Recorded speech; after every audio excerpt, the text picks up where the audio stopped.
Salut, c'est Trado, je suis content de vous retrouver pour la mise à jour d'un indice parisien. Que c'est dur, que c'est pénible, que c'est laborieux.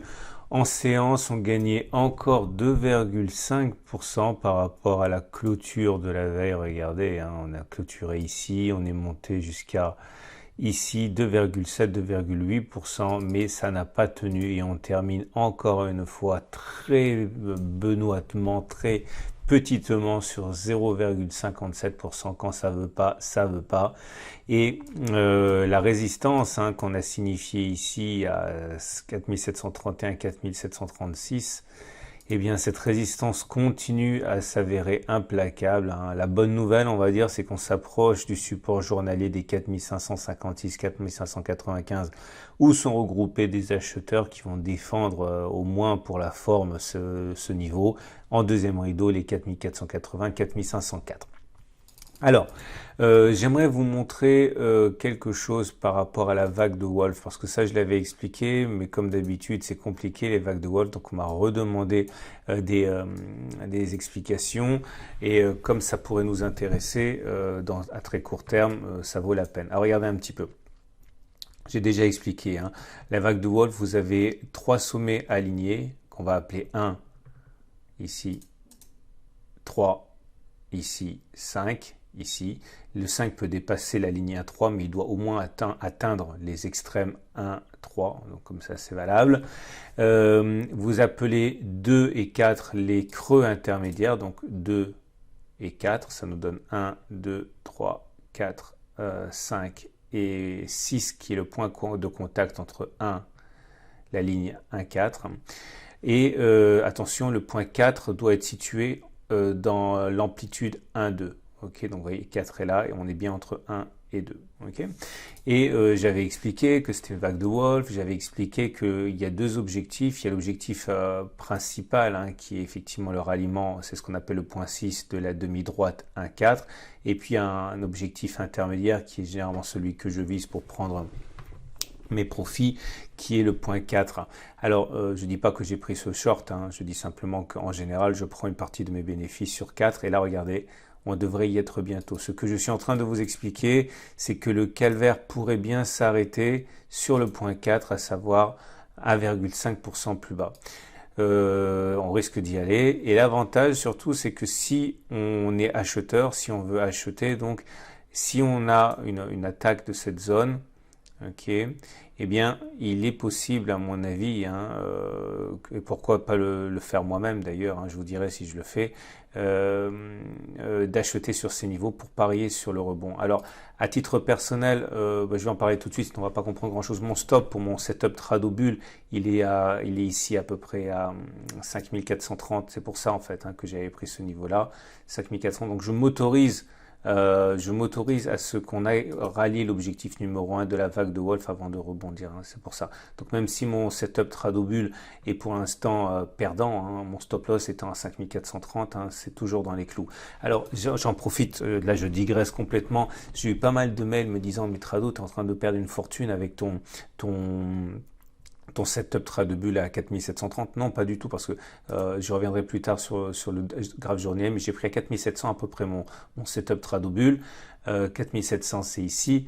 Regardez, si je prends 4700 là et que je me fais sortir à 4430, c'est-à-dire ici, je suis à 5 ou 6% de baisse, mais évidemment, et ça je le dis tout le temps, il faut adapter la taille de la position à votre stop loss, c'est-à-dire qu'étant donné que moi je prends des trades, et encore une fois le trade du CAC 40, ce swing c'est un trade parmi beaucoup d'autres, comme je prends mes trades avec un risque généralement de 0,5% de mon capital de trading, j'ai simplement réduit la taille de ma position pour que 6% de cette perte-là, ça fasse 0,5%. Donc non, je ne risque absolument pas plus que lors des trades où je prends un stop loss à 1%. Ok, donc ça, faut vraiment comprendre.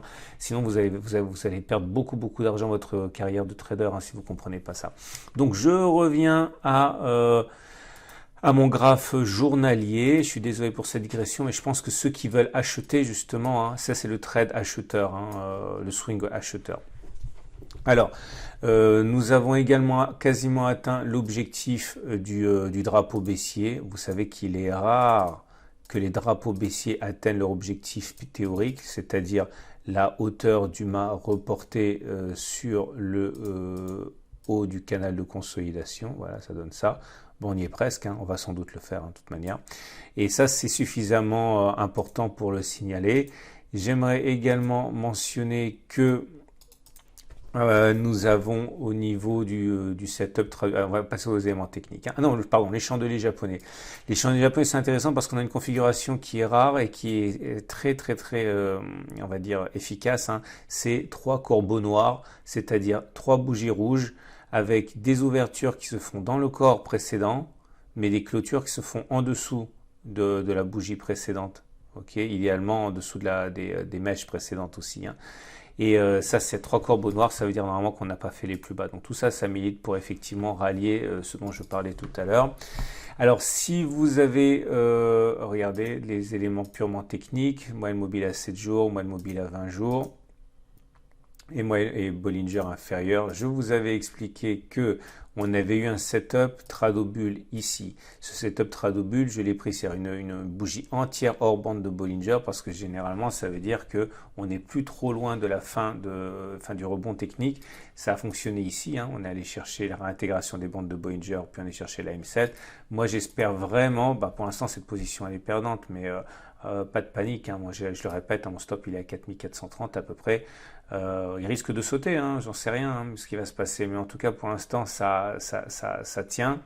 On verra si le trade fonctionne. S'il ne fonctionne pas ce trade, je réfléchirai à notre stratégie. Maintenant, ceux qui veulent engager un swing qui est aussi baissier peuvent effectivement surfer sur le fait qu'on devrait aller chercher l'objectif que j'ai mentionné tout à l'heure en données mensuelles. Je vais vous donner un chiffre exact. On devrait au moins aller chercher les 4550. Mais le problème de cette stratégie, c'est que vous avez un petit problème pour mettre votre stop loss parce que ou mettre logiquement le stop loss. Ok, si vous le mettez de manière arbitraire, ça n'a pas beaucoup de sens. Et le précédent sommet, le précédent stop loss, on va dire intelligent, il serait au-dessus de la M7. Mais là, vous voyez bien que si vous mettez un stop loss au-dessus de la M7, vous avez un stop à 10%. Il faut au moins un objectif à 10% à la baisse pour que ce soit intéressant. Donc ça devient difficile. Par contre, ceux qui ont pris le trade hier, celui que je proposais, le trade baissier, qui est les clôtures hors Bollinger, ça pourrait être pas mal pour ceux qui l'ont pris donc hier, hein, puisque je vous rappelle l'idée, c'est que lorsque l'on a un T1, puis après on a un T2, eh bien, on a plus d'une chance sur deux de faire un T3, c'est-à-dire d'avoir une clôture hors Bollinger la bougie suivante. Alors, ceux qui sont entrés, je sais pas moi, sur la résistance par exemple, eh bien, devraient normalement atteindre un objectif baissier qui est intéressant. Sans doute qu'ils ont mis le stop loss. Je ne me rappelle plus ce que j'ai proposé hier. Il faut regarder la vidéo d'hier. Mais si vous avez mis un stop qui est pas trop éloigné, peut-être que vous avez eu votre ratio gain-risque qui était intéressant. Mais le problème, encore une fois, et ça j'insiste, c'est que nous sommes dans une période où tout le monde veut shorter.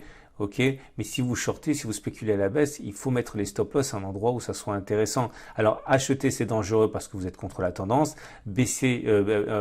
spéculer à la baisse c'est moins dangereux, mais d'un autre côté vous avez des stop loss qui sont tellement loin que ça vous donne un ratio gain risque qui est très difficile. C'est pour ça que à titre personnel, j'encourage les débutants plutôt à utiliser des méthodes simples comme la méthode d'accumulation rationnelle sur laquelle je vais revenir dans une vidéo très prochaine parce que là on a quand même historiquement des opportunités si on sait trader ça prudemment et rationnellement et intelligemment. Je rappelle que tout ça c'est expliqué dans le Pacte Trado aussi, et ça fait partie de ma stratégie actuelle. J'ai renforcé à 4700, j'ai renforcé déjà au-dessus un petit peu, à chaque fois c'est quelques points de pourcentage et que je continue à accumuler régulièrement. Je rappelle que tout ça, encore une fois, ça fait l'objet d'un des modules de formation. Regardez les éléments techniques. Bon, il n'y a rien au niveau des éléments techniques, rien qui soit rassurant, je veux dire. Nous avons toujours effectivement le CCI qui est en survente, le stochastique qui est en survente, le MACD qui est sous son signal, le MACD 0 également qui est sous son signal, le momentum qui est négatif et le RSI qui est dans sa zone de survente. Surtout, il n'y a pas de divergence haussière qui nous rassurerait véritablement. Une petite sur le CCI, mais elles ne sont pas très puissantes, les divergences haussières sur le CCI.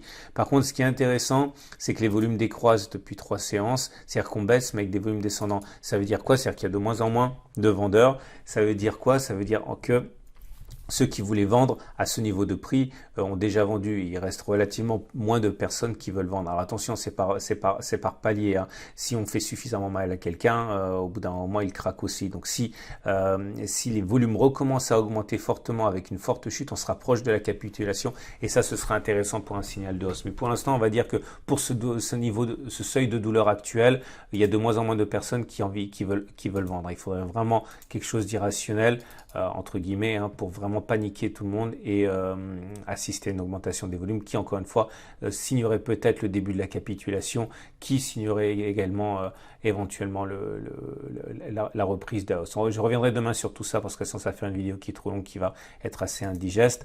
Je termine avec, comme d'habitude, l'Ichimoku. Qui lui, ça va aller vite pour le coup, hein, c'est baissier, archi baissier, il n'y a rien à dire, hein. On est toujours, comme vous le savez, en dessous de toutes les lignes de l'Ichimoku, en dessous de la SSA, en dessous de la SSB, en dessous de la Kijun, en dessous de la Tenkan, c'est l'horreur. On n'a rien de sympa à se mettre sous la dent. Les traders Ichimoku, je vais vous dire ce qu'ils attendent. Ils attendent sans doute leur prochain point d'achat, il est par là. Ok. Il est par là parce qu'on a des plats de SSA, de SSB, en particulier sur ce niveau des 4426.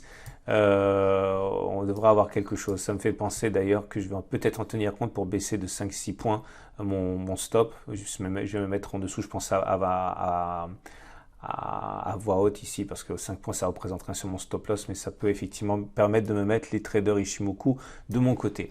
Voilà, je vous souhaite une excellente journée et j'insiste, voilà, tant pis pour moi, j'en ai parlé, je vais en parler encore. Là vous voyez ce déplacement de stop loss, si je le fais, c'est pas que je déplace énormément mon stop loss pour avoir raison, c'est pas ça, c'est parce que là je viens de voir quelque chose que je n'avais pas remarqué avant et qui ne représenterait en termes de stop loss 5 points sur un stop à 6%, c'est vraiment rien du tout. Donc c'est comme si j'avais pas changé mon stop loss. Voilà. C'est un peu compliqué, mais c'est très important que vous compreniez cette nuance, hein. C'est pas que je recule mon stop loss pour avoir raison et ne pas avoir mal, hein. Ça n'a rien à voir. C'est comme si, encore une fois, en termes de points, j'avais rien changé. C'est juste voilà, on parle d'epsilon. Voilà, bonne journée et à demain pour la mise à jour.